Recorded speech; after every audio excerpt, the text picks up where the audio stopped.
இந்த நவராத்திரிக்கு பார்த்தீங்க அப்படின்னாக்கா வாரணம் ஆயிரம்ங்கிற கான்செப்ட்ல நம்ம ஆண்டாளோட ஸ்ரீவில்லிபுத்தூர் ஆண்டாளோட கதையை இங்கே பண்ணியிருக்கோம். வாங்க ஆண்டாள் கதையை பார்க்கலாம்.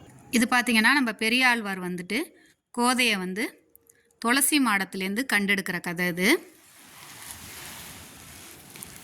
பெரியாழ்வார் வந்து கோயில் அர்ச்சகராக இருக்கிறதுனால கோயில் கருவறை வரையிலும் போயிட்டு கோதையும் கூட்டிகிட்டு போய் பூஜையெல்லாம் பண்ணுறதுனால கண்ணனோட கதையை சொல்லியே வளர்க்குறதுனால அவங்களுக்கு கண்ணன் மேலே பெரிய பற்று வந்துடுது. ஒரு நாள் அவங்க தூங்கிட்டு இருக்கும் போது அவங்களுக்கு வந்து கண்ணன் வந்து கனவுல வராரு. அவர் கூட கல்யாணம் நடக்கிற மாதிரி அவங்க கனவு காண்றாங்க. தான் கண்ட கனவை வந்து தன்னோட தோழிங்கள்கிட்ட சொல்கிறாங்க. இங்கே பார்த்திங்கன்னா நந்தவனத்தில் அவங்களே பூ பறிச்சிட்டு வந்து மாலை தொடுக்கிறாங்க. மாலை தொடுத்து அந்த மாலை வந்து நாராயணனுக்கு அழகாக இருக்குமா என்னங்கிற மாதிரி அவங்களே அந்த மாலையை போட்டு பார்க்குறாங்க. நாராயணுக்கு சாத்த வேண்டிய மாலையை இவங்களே தொடுத்து இவங்க போட்டு அழகு பார்க்குறாங்க. அடுத்தது பார்த்திங்கனாக்க அவங்க வளர்க்குற அந்த பச்சைக்கிளிகிட்ட குயில்கிட்ட போயிட்டு நாராயணனுக்கு தூது போக சொல்லி சொல்கிறதா இந்த செட்டு பண்ணியிருக்கோம். இது பார்த்திங்க அப்படின்னாக்க நம்ம வந்து நாராயணன் கூட கல்யாணம் நடக்குமா என்னன்னு தெரிஞ்சுக்கிறதுக்காக சோழி போட்டு பார்க்குறாங்க. பெரியாழ்வார் சாத்துற மாலையில் நாராயணனுக்கு சாத்தின மாலையில் ஆண்டாளோட முடி இருக்கிறத பார்த்து பெரியாழ்வார் சந்தேகப்பட்டு பார்ப்பார். அப்போ டெய்லி வந்து ஆண்டாள் வந்து அவங்க மாலையை போட்டு போட்டு தான் கொடுக்குறாங்கங்கிறத அவர் கண்டுபிடிக்கிறாரு. அவங்க அது மாதிரி மாலையை கழட்டி நாராயணனுக்கு போட கொடுக்கறதுனால தான் அவங்களுக்கு சூடி கொடுத்த சுடர்மணிங்கிற பேர் வந்திருக்கு. கோதைக்கு எங்கே பார்த்தாலும் நாராயணன் நிற்கிற மாதிரியே ஒரு காட்சியாக தெரியுது.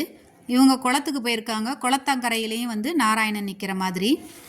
உண்மையிலே நாராயணனுக்கு தனக்கும் கல்யாணம் நடந்தால் எப்படி இருக்குன்னு யோசிக்கிறாங்க. உண்மையிலே நாராயணன் வந்து கோதையை மணப்புரியிற செட்டு இது. இது பெரியாழ்வார் மடியில் கோதை நாச்சியார் உட்காந்து கல்யாணம் பண்ணிக்கிறாங்க. இது பார்த்திங்கன்னா நம்ம நாராயணனுக்கு வரவேற்று பூர்ண கும்ப மரியாதையோடு நலுங்கு வைக்கிறாங்க. அதுக்கு அடுத்தது நம்ம ஆண்டாளுக்கு அதே மாதிரி நலுங்கு செட்டு இது.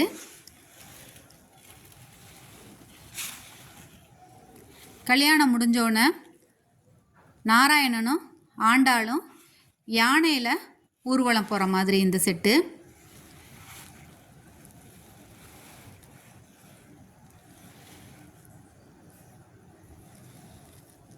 மேலே பார்த்திங்கனாக்க நாராயணனும் கோதையும் வந்து நம்ம அந்த காலத்து ஐதீக முறைப்படி பானையிலேருந்து மோதிரம் எடுக்கிறாங்க.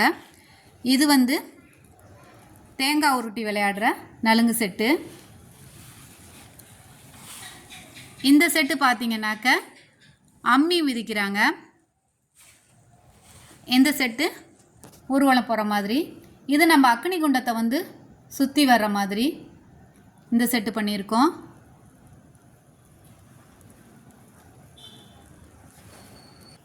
இது வந்து அம்மி மிதித்து அருந்ததி பார்க்குற செட்டு. இதுதான் எங்களோட ஓவரால் வியூவோட வாரணம் ஆயிரம் செட்டு.